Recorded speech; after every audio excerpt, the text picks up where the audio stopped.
Something is not right. You would think the authentic ones would be easy to recognize. That is how it feels at first. If something is real, then it should carry itself a certain way. It should hold. It should stay consistent. And the ones that are not should give themselves away sooner or later.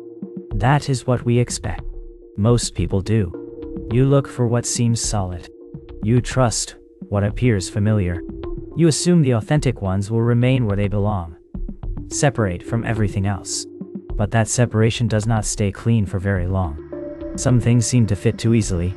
Some seem right until you look again. And some of the ones you would dismiss too quickly do not leave as neatly as they should. So you start with a simple idea, and it still sounds simple. It still feels like there should be a clear way to tell. Yet the closer you get, the less settled it feels. What should stand apart does not always stand apart. What should be obvious is not always obvious. And that brings you back to the same place. How can the authentic ones be identified? The first clue seems almost too convenient. The oldest confidence gathers in Jerusalem. In a chapel at Golgotha, a dark wood fragment lies beneath rock crystal, fixed in place, visible but unreachable, with oil lamps blackening the wall above it. Nearby, a painted panel repeats the familiar beginning. Helena beside a newly uncovered cross near the rocky ground. If authenticity can begin anywhere, it begins here, where discovery and veneration occupy the same site. A relic seen early, honored early, and kept where memory says it was found has an advantage. No later, claimant can easily imitate it. That impression grows stronger a few steps away. Pilgrims kneel before a raised reliquary in Jerusalem, where a narrow strip of wood shows through a lattice. Their reports matter because they describe not an idea, but a visible object. Length, placement, public display, feast day access. A relic that can be seen repeatedly by travelers from different regions leaves a trail of description even when it leaves little else out. If later fragments are genuine, perhaps they are genuine because they descend from this visible stock. The sacristy seems to support that.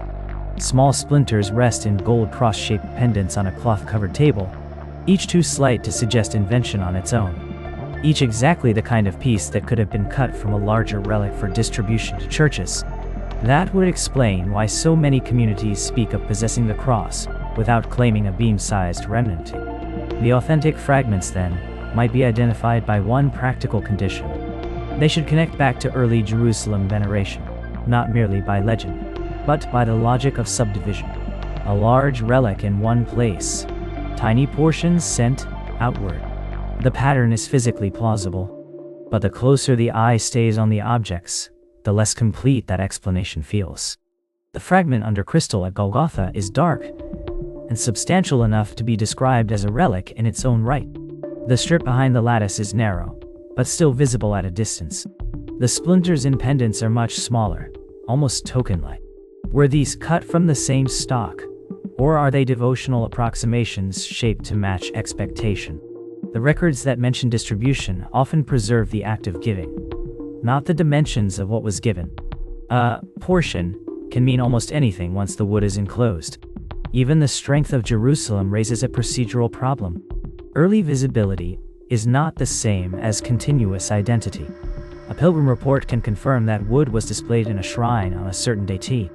It cannot by itself show that the sliver now sealed in a distant pendant came from that display rather than from a later replacement, a secondary cutting, or a local object attached to the same story.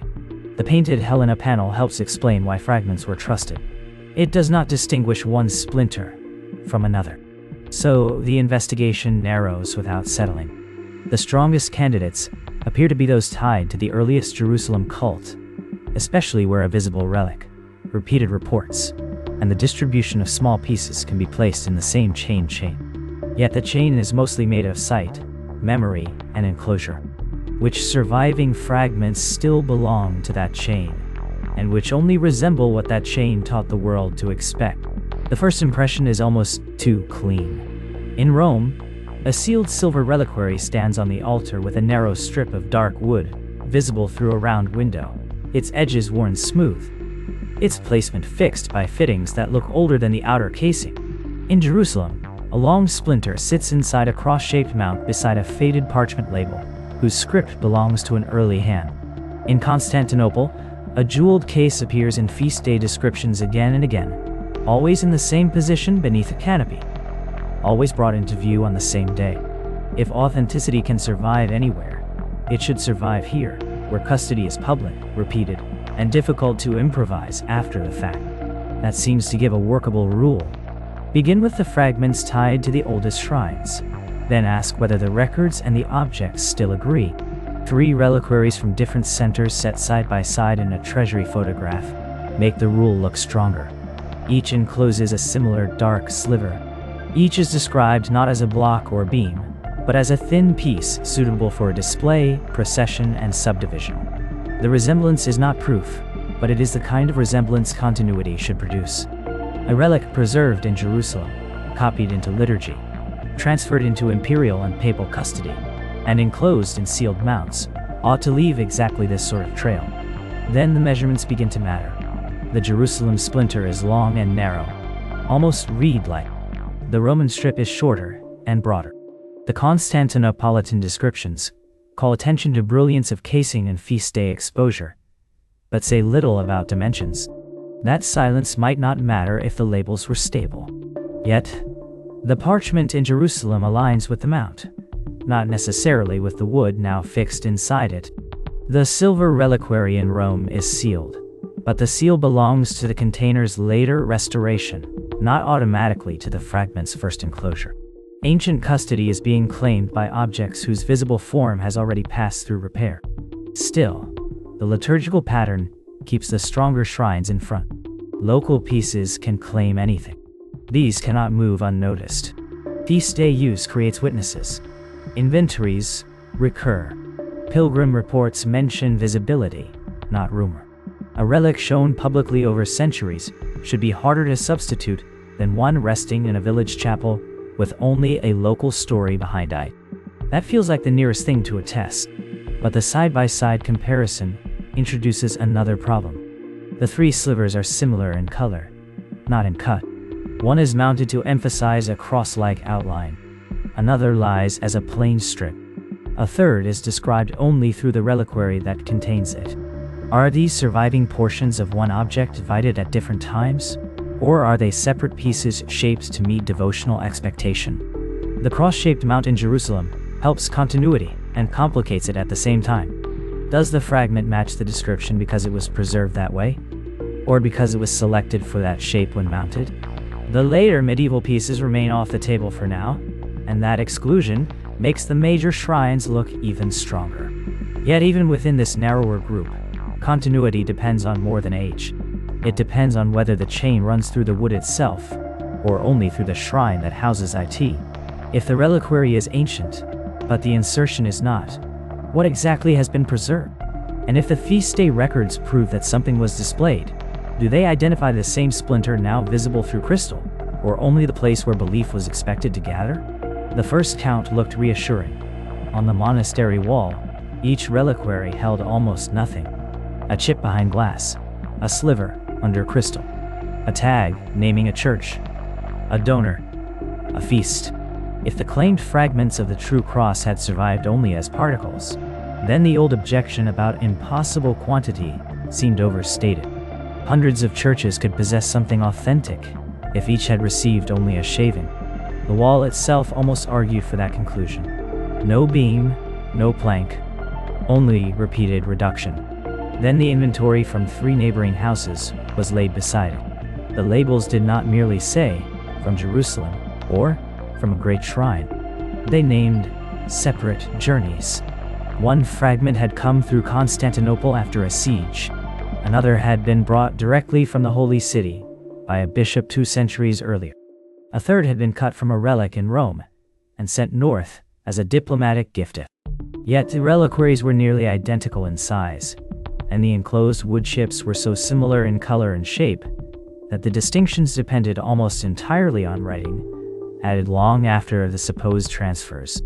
If the pieces were all tiny because an original relic had been repeatedly divided, why did so many local records insist on exclusive roots?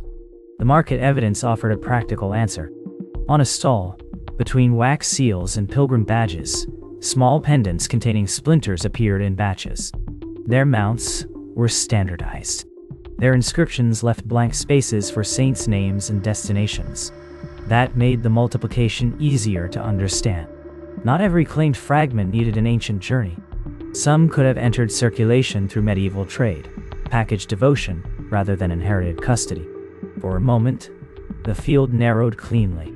Authentic pieces would be the ones attached to older shrines, while the rest belonged to commerce.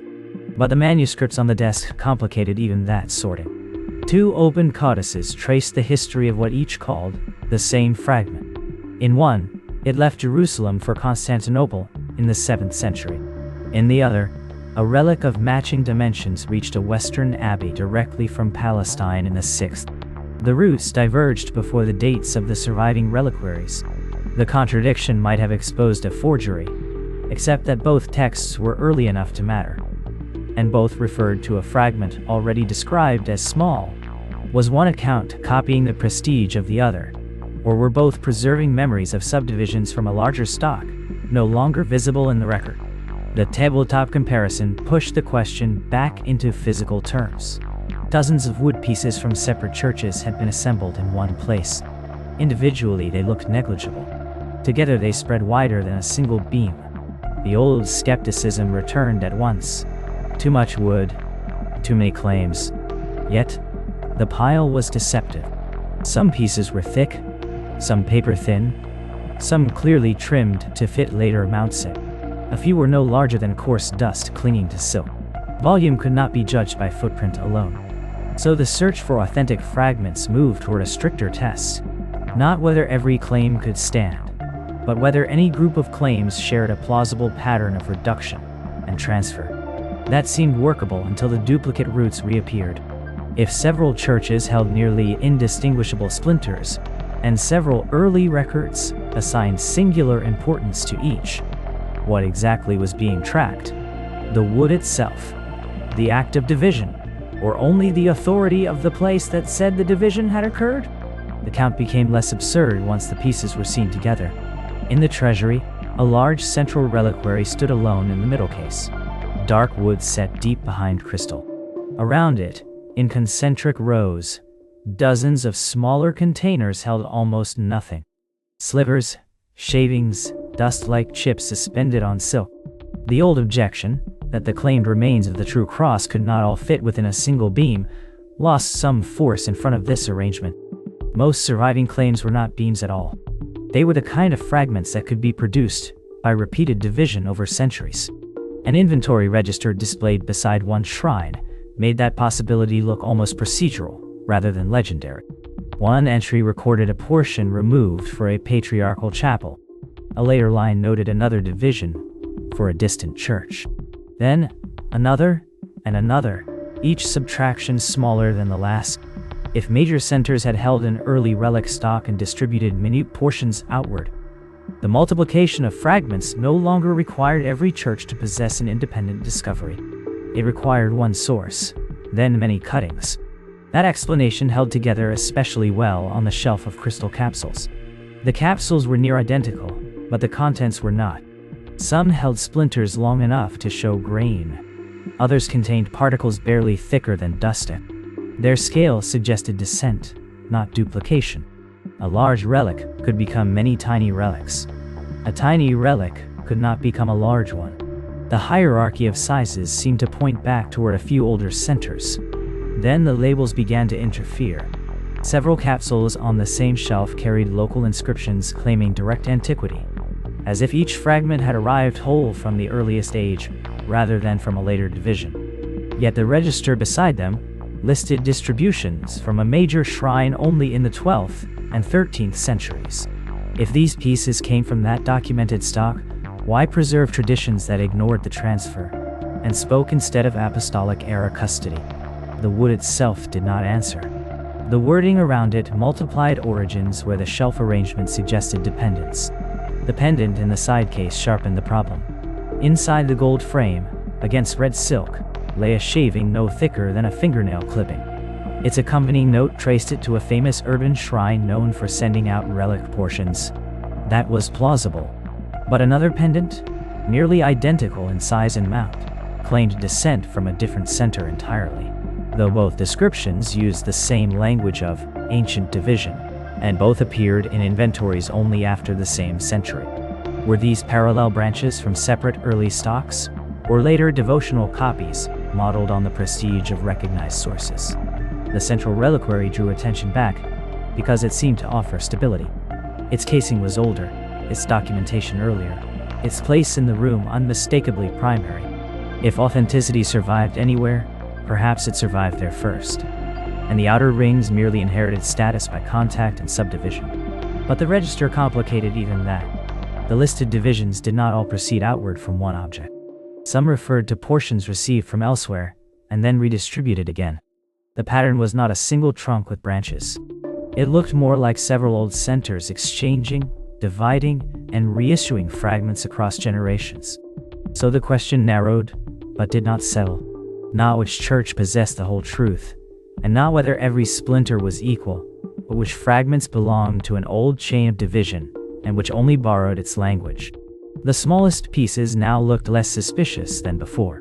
Their very smallness fit the records. What remained unclear was whether the records and the wood in each capsule still belonged to one another. The easiest fragments to trust were supposed to be the ones that survived in old mounts. A photograph of one reliquary sat beside a printed radiocarbon report. The label line neat, the date range not neat at all. Medieval centuries, not late antiquity. If the casing was ancient and the inscription old, perhaps the wood had been replaced. That would preserve the shrine's continuity without requiring the material itself to be original. For a moment, that seemed to sort the problem cleanly. Ancient custody, later repairs, one explanation for the mismatch. Then the microscope screens lit up with two samples from different shrines, both long treated as early. Their grain patterns did not merely differ in condition. They differed in species. One showed a denser arrangement, tighter vessels, a structure unlike the Uter's broader porous pattern. Replacement could explain one intrusive piece. It did not explain why multiple fragments, each protected by its own tradition of custody, failed to resemble one another at the cellular level. Was the cross assumed to be made from a single wood only because later devotion preferred a single answer? Or were these samples already too altered to compare fairly? On the lab table, that objection had weight. Several pieces lay in numbered dishes, each too small to carry much certainty. One was darkened by varnish that had sunk into the surface. Another was frayed along the edges from repeated contact, as if centuries of handling had lifted away the outer fibers that testing would most easily read. A third remained so minute that removing enough material for a fuller sequence would have consumed a visible portion of the relic itself. If contamination, coatings, and abrasion had rewritten the surfaces, then species differences might belong to treatment history as much as to origin. Again, the evidence seemed to settle into place. Damaged samples, compromised readings, caution before exclusion. But one fragment never reached the microscope at all. It remained sealed in wax and crystal, fully enclosed in a reliquary, while the tools sat unused nearby. Its inscription claimed ancient custody. Its casing was consistent with that claim.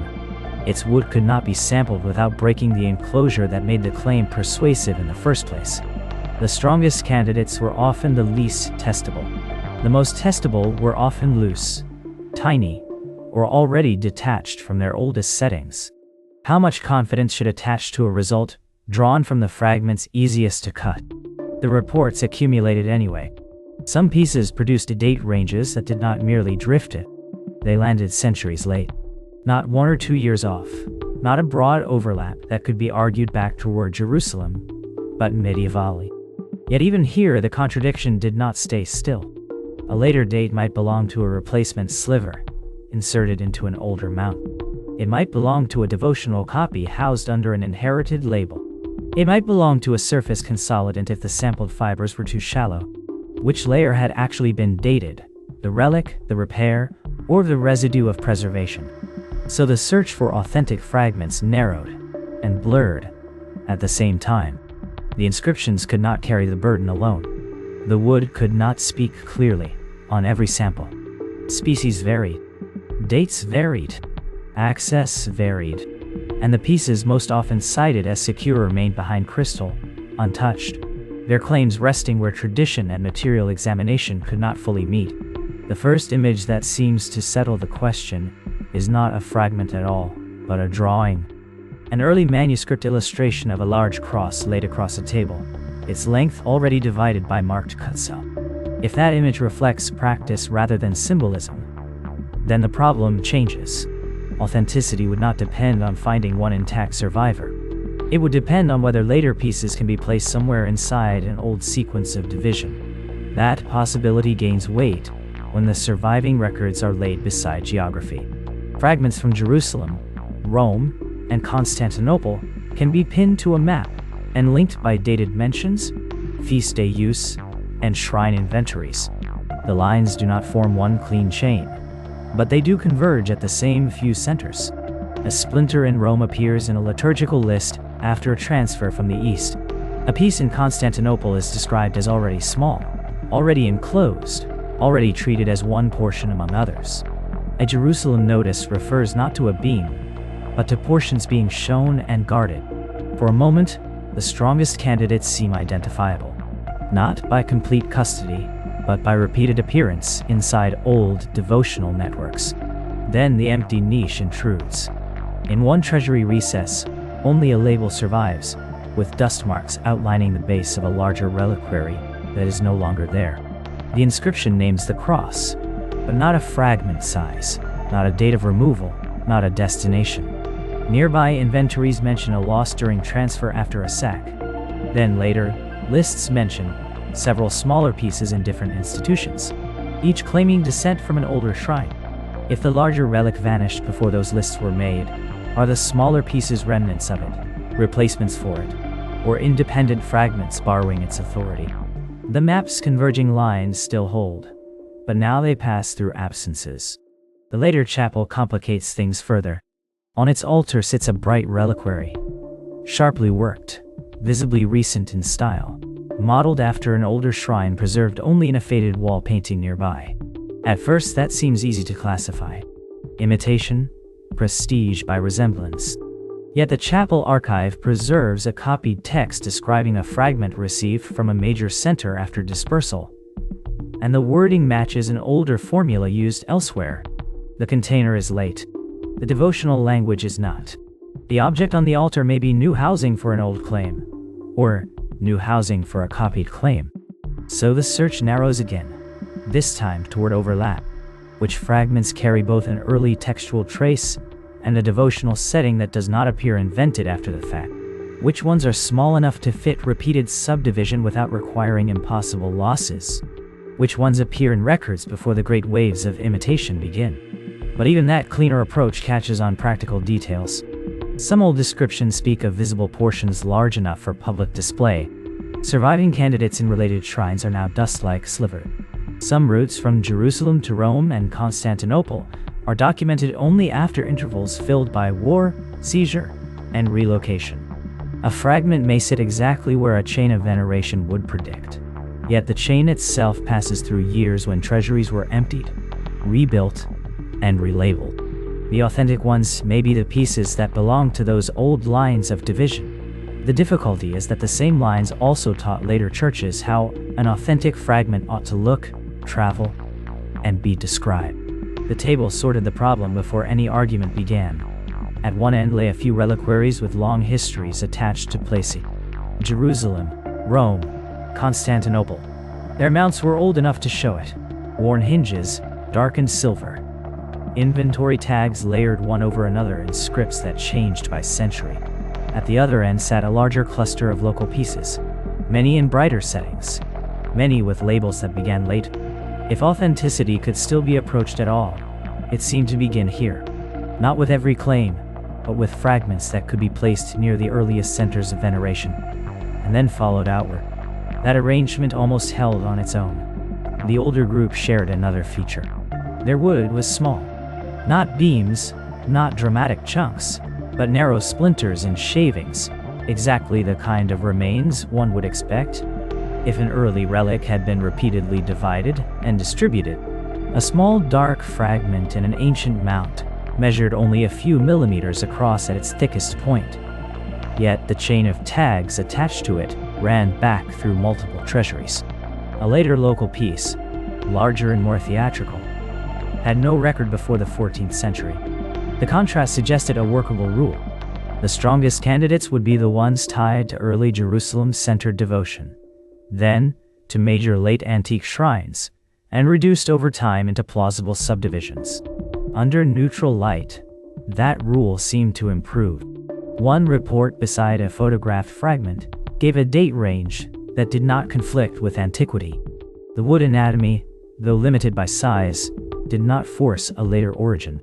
Another piece, from a shrine with a much thinner documentary trail, carried a later date card that pushed it into the medieval centuries. The separation on the table began to look less curatorial than evidentiary. Some fragments fit the old roots and the old scale. Others fit only the appetite for relics that came later.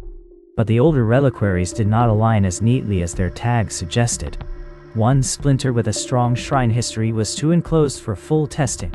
Wax, crystal, and old repairs left the original material partly hidden. Another had been handled so often that its surface was darkened beyond easy reading. A third, linked to a major center, showed material features that were not inconsistent with age, but not distinctive enough to identify it as part of any single surviving stock.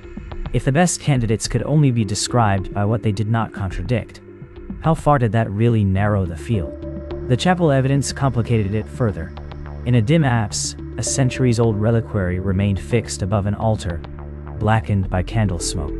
Whatever the fragment inside had once been, it had also become something else. An object stabilized by repeated feast days, processions, inventories, repairs, and public visibility. Nearby, newer local cases occupied side niches, imitating the same arrangement on a smaller scale. The visual hierarchy was clear. The historical one was less so. Did ritual continuity preserve memory of an older fragment? Or did it simply preserve the authority of the container? Back on the examination table, the strongest pieces still clustered together. Early cult centers, plausible movement, fragment size consistent with repeated division. No material result forcing exclusion. Yet even there, the question remained awkwardly physical. Which mattered more? The wood itself, the chain of custody, or the fact that ancient shrines had already been cutting, moving, losing, and reclassifying these pieces long before modern testing began. The candidates could be ranked. They could not be cleanly separated. And the farther the records reached back toward Jerusalem, the smaller the fragments became, as if the evidence grew more important at exactly the point where the object became hardest to prove.